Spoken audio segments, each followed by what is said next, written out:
कोई नहीं। You fought very well.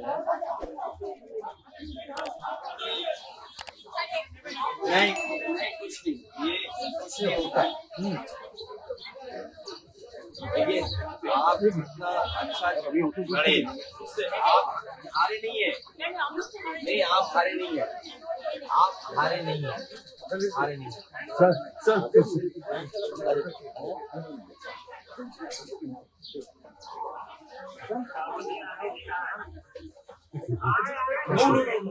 दीदी से मिलकर के आया हूँ। अभिषेक जी मेरे साथ हैं। हमें याद है जिस समय निष्पक्ष चुनाव हुआ, दीदी यहाँ की मुख्यमंत्री बनी और आज हम लोगों को सबको मिलकर के जो इलेक्शन में बेईमानी हुई है उसके लिए खड़ा होना पड़ेगा। ईमानदारी से इलेक्शन जब हुआ, इलेक्शन कमीशन ने जब इलेक्शन कराया तो वो जीती। और इस बार जो मल्टी लेयर माफियागिरी हुई है इलेक्शन में, कोई कभी सोच नहीं सकता था कि इस तरह की बेईमानी Bharatiya Janata party, election commission, उनके संगी साथी, खुफिया लोग, अंडरग्राउंड लोग मिलकर के इस तरह का चुनाव करेंगे। अभी तक तो हम ये सुनते थे कि जो आज बंगाल करता है वो देश कल करता है, लेकिन बीजेपी ने जो उत्तर प्रदेश में किया बेईमानी, वो एक ट्रायल था उनका, और उससे सीख करके पूरा का पूरा चुनाव उन्होंने लूट लिया। सेंट्रल फोर्स हो, election commission, transfer posting, UP का चुनाव भी बड़े करीब से देखा है मैंने। न जाने कितने अधिकारियों की हम शिकायत करते थे, न कभी डीजीपी हटा, न कभी चीफ सेक्रेटरी हटे, न कोई डिस्ट्रिक्ट का अधिकारी हटाया उन्होंने। लेकिन जब बंगाल का चुनाव हुआ, पूरा का पूरा स्ट्रक्चरली उन्होंने अपना बनाया और उनको निर्देश दिए गए कि आपको चुनाव हराना है।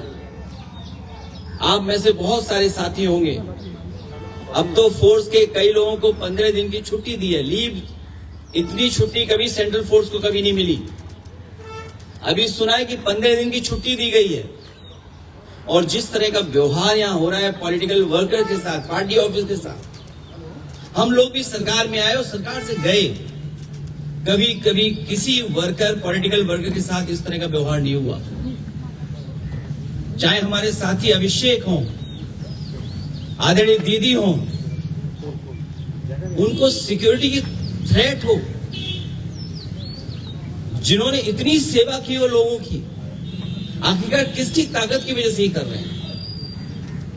और मैं तो वो तस्वीरें दिखाना चाहता हूं जो कभी यूपी में तस्वीरें बनी थी इलेक्शन में। ये शायद तस्वीर आपने सबने देखी होगी, ये तस्वीर तो देखी होगी आपने।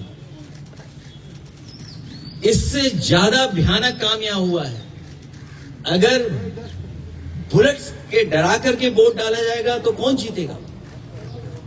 आप बुलेट से डरा रहे हैं वोट के लिए, और इलेक्शन कमीशन निष्पक्ष नहीं है, बीजेपी के सहारे पे काम कर रहा है। जब बाई इलेक्शन उत्तर प्रदेश का हुआ था, मैं लोकसभा में अपने सभी मेंबर्स को लेकर के, कफन लेकर के गए थे हमारे सांसद, और इसलिए लेके गए थे कि स्पीकर को दे दें जिससे कि इलेक्शन कमीशन तक ये चला जाए, क्योंकि हम लोगों ने कहा कि इलेक्शन कमीशन ही मर गया है। और ये बात हम यूं ही नहीं कहते थे, ये तो पहली तस्वीर है।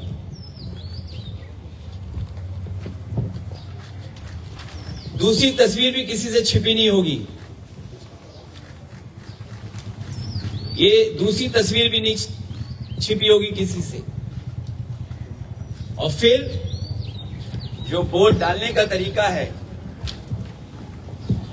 मैं केवल एक कॉन्स्टिट्यूएंसी का उदाहरण दे रहा हूं कि इस तरीके से फोर्स से वोट डलवाया। मैं 2012, 2017, 2022 समाजवादी पार्टी 37%, 2017 42%, 2022 46%। कभी समाजवादी पार्टी चुनाव नहीं हारी। और बीजेपी 29%, 37%, 30%।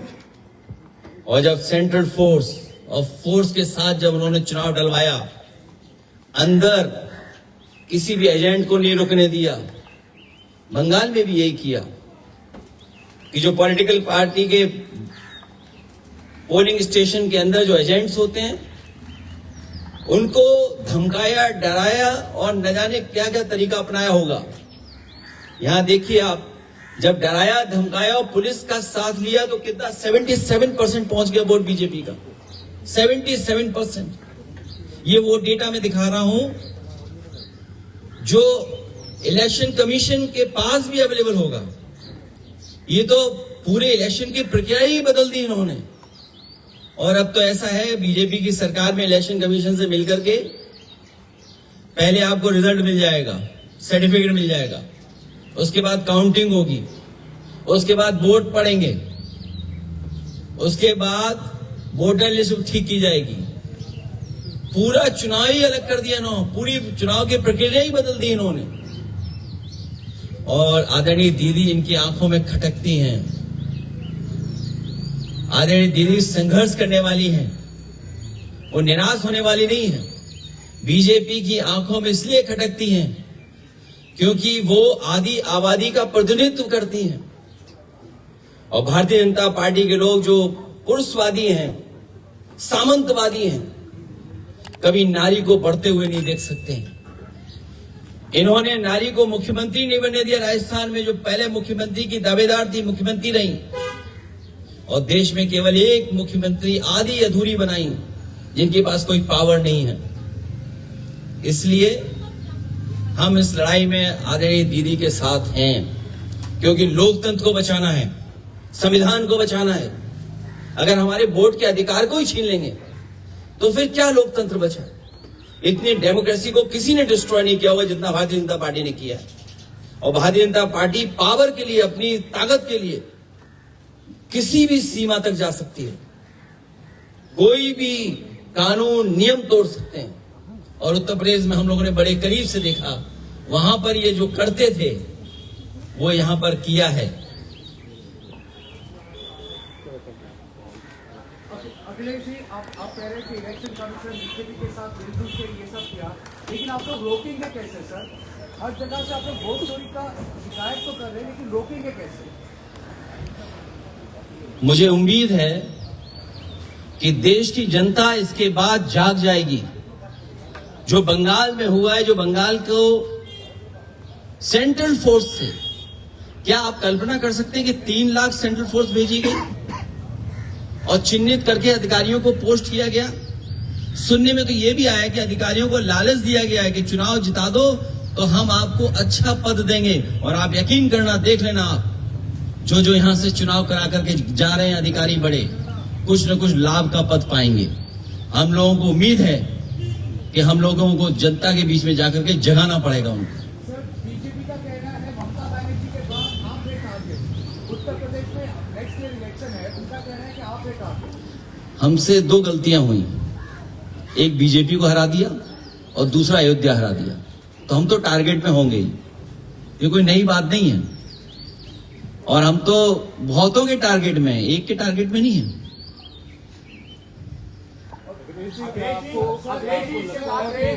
यहाँ पर जो है बीजेपी की तरफ से कहा जा रहा है, चुनाव आयोग की तरफ से कहा जा रहा है कि ये यहाँ निष्पक्ष तरीके से चुनाव हुआ, हिंसा मुक्त चुनाव हुआ, इस वजह से इस तरह के नतीजे आए। भारतीय जनता पार्टी सोम पपड़ी की तरह झूठ की लेयर है। सोम पपड़ी खाई कभी? एक लेयर के ऊपर दूसरी लेयर झूठ की चढ़ा देते हैं लोग। और आपको तो मैं ये कहता हूं ना, सब वीडियोस आर्काइव में पड़े हुए हैं। रामपुर का इलेक्शन देख लो, किसी वोटर को नहीं निकलने दिया। और ये जो डेटा मैं आपको दिखा रहा हूं, ये रामपुर की कॉन्स्टिट्यूंसी का दिखा रहा हूं मैं, कुंदर की कॉन्स्टिट्यूंसी का दिखा रहा हूं मैं। ये तो डेटा आप देख सकते हो। इलेक्शन कमीशन अंधा है क्या? और ये महिलाओं की तस्वीर क्या आप भूल गए कि आपके अपने चैनल पे भी चली थी तस्वीरें? ये तस्वीरें आप भूल गए क्या? ये तो आपके चैनल पे भी तस्वीरें चली थी, वीडियो चले थे। ये इन महिलाओं ने, जिन्होंने कोई परवाह नहीं की, मैंने इन महिलाओं को 2-2 लाख रुपए से सम्मान किया था कि उन्होंने कम से कम अपने वोट के अधिकार के लिए लड़ी। उन्हें परवाह नहीं थी गोली की और न रिवॉल्वर की। आप पता करिए ये क्या हालत थी उस समय। केवल ये तस्वीर नहीं, ये तस्वीर भी आप भूले नहीं होंगे। हालांकि सीसीटीवी से बहुत घबराते हैं बीजेपी के लोग, सीसीटीवी से, कैमरे से बहुत घबराते हैं। अगर यही इलेक्शन कमीशन निष्पक्ष है तो कुदरकी में जो वोट डाला है उसकी सीसीटीवी वीडियो जनता को दिखा दो। अगर जनता को नहीं दिखाना चाहते हैं तो प्रेस पे तो भरोसा करते होंगे। अगर सब प्रेस को नहीं दिखा सकते हैं तो अपने खास चैनलों को बुला करके और हमें भी बुला लेना।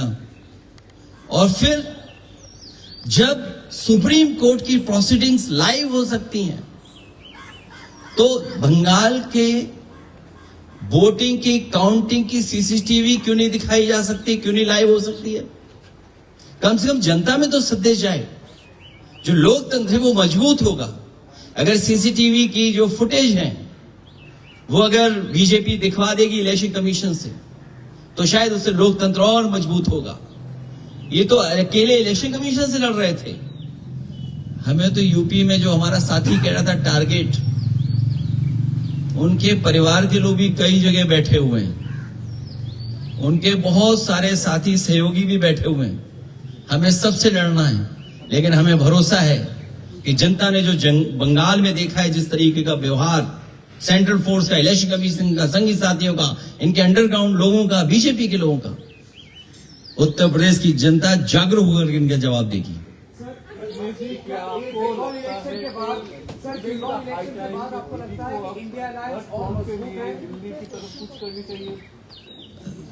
है? मैं इस समय यही कह सकता हूं कि सभी पॉलिटिकल पार्टीज के नेता हम लोग बैठ करके बात करेंगे। आपको लगता है कि इंडिया अलायंस के सारे जो पार्टीज है वो स्ट्रॉन्गर है, अभी यूनाइटेड है बंगाल इलेक्शन के बाद? कोशिश यही होगी कि सब लोग और साथ मिलकर के काम करें, क्योंकि लोकतंत्र बचाना है, डेमोक्रेसी को बचाना है। ये डेमोक्रेसी को डिस्ट्रॉय करना चाहते हैं, हमारे वोट के अधिकार को ही छीनना चाहते हैं। हालांकि बात यहां की नहीं है, लेकिन यूपी की मैं कह सकता हूं। वो वोट छीन करके आम लोगों के और खासकर पीडीएस समाज के लोगों के अधिकार छीनना चाहते हैं। जब वोट छीनेगा तो सोचिए क्या अधिकार छीनेगा। वो डेटा आपको अवेलेबल है कि किस तरीके से वोट के अधिकार को छीनने से कितनी सीटें हार गए। वो डेटा छिपा नहीं है। और लॉजिकल डिस्क्रिपेंसी के लिए क्या सॉफ्टवेयर इस्तेमाल किया होगा, आखिरकार किसका सॉफ्टवेयर था वो? लॉजिकल डिस्क्रिपेंसी जो हुई है वो किसकी वजह से हुई है? कौन डेटा देख रहा था, कौन सा सॉफ्टवेयर था वो? सर आपको पार्लियामेंट में इसको उठाएंगे सर? पार्लियामेंट में तो मैं कफन लेके गया था इलेक्शन कमीशन के लिए। अभी सर बंगाल इलेक्शन बिल्कुल उठाएंगे। अखिलेश जी, बंगाल का ये चुनाव इस बार हिंसा बहुत कम हुई, लोग बहुत कम यहाँ पे जाने गए, लेकिन कल रात में जो देखा गया शुभेंदु अधिकारी के पीए की हत्या की गई, उसे क्या कैसे देखेंगे? इसमें तो होम मिनिस्टर जिम्मेदार हैं कि उनके पीए की हत्या कैसे हो गई। ये सवाल मुझसे मत पूछिए। आप ट्विटर हैंडल होगा आपका, आप टैग करिए होम मिनिस्टर साहब को, पूछिए कि हत्या कैसे हो गई। सर ये जो एकजुट होकर आप लड़ने की बात कर रहे हैं सर, इसमें कांग्रेस की भी भूमिका होगी सर। हम लोग यूपी इलेक्शन से भी पहले देखे हैं, बंगाल इलेक्शन से पहले भी हम लोग ने देखा कि शायद ऑपोजिशन एक साथ नहीं हो पाए, कांग्रेस नहीं आ पाया सर। कांग्रेस को कोई एडवाइस देंगे सर? मैं किसी को एडवाइस देने के लिए नहीं आया हूं। मैं लोकतंत्र और जिस तरीके से आदरणीय दीदी को अपमानित किया, उनके कार्यकर्ताओं को वोट नहीं डालने दिया, क्या जिम्मेदारी सेंट्रल फोर्स की है? क्या आप इलेक्शन को इस तरह कराएंगे कि आप वहां पर एजेंट्स को नहीं बैठने देंगे, पॉलिटिकल पार्टी के एजेंट्स को नहीं बैठने देंगे, और फिर इस बात की तैयारी करेंगे कि एसआईआर करा करके हम टारगेटेड किस बूथ पर वोट कटवाना है? जो टीएमसी के स्ट्रांग बूथ हैं, स्ट्रांग वोटर्स हैं, उनको वोट ना देने दिया जाए, इसलिए वोट कटवा दें उनका। ये अधिकार किसने दिया है? यही लोकतंत्र को सबसे बड़ी हत्या कर रहे हैं बीजेपी के लोग मिलकर के, वो भी इलेक्शन कमीशन से। इसलिए सभी पॉलिटिकल पार्टी से हमारी अपील होगी कि कम से कम इस सवाल पर हम सब एक दिखाई देंगे। इंडिया ब्लॉक एक बार फिर से मजबूती के साथ जो है नजर आएगा, क्योंकि हम सब पॉलिटिकल पार्टी के लोग एक साथ खड़े हुए दिखाई देंगे। सर ये सवाल मैं आपसे लास्ट टाइम में पूछने की कोशिश किया था सर। बंगाल में 91 लाख लोगों को हटाया गया था, उसमें डुप्लीकेट भी है और लॉजिकल डिस्क्रिपेंसी भी है। लेकिन उत्तर प्रदेश की जो ड्राफ्ट लिस्ट है उसमें 2.8 करोड़ लोगों को हटाया गया था। कोई कॉन्फर्मेशन है सर कितने रोहिंग्या मिले उधर से? और क्योंकि बंगाल में जिन लोगों को हटाया गया सबको कहते थे कि रोहिंग्या है। जब ये बात आपको पता है तो ये भी पता होगी आपको कि हमारे मुख्यमंत्री जी घबरा गए थे। उन्होंने कहा कि 4 करोड़ वोट हमारे कट गए इसमें। तो क्या मानूं मैं आप? अगर हमारे उत्तर प्रदेश के मुख्यमंत्री ये शिकायत करें इलेक्शन कमीशन को कि 4 करोड़ वोट हमारे कट गए, तो इस सवाल का जवाब तो हमारे उत्तर प्रदेश के मुख्यमंत्री देंगे जिन्होंने कहा कि 4 करोड़ वोट कट गए हमारे। चलिए, बहुत धन्यवाद आपका, बहुत धन्यवाद।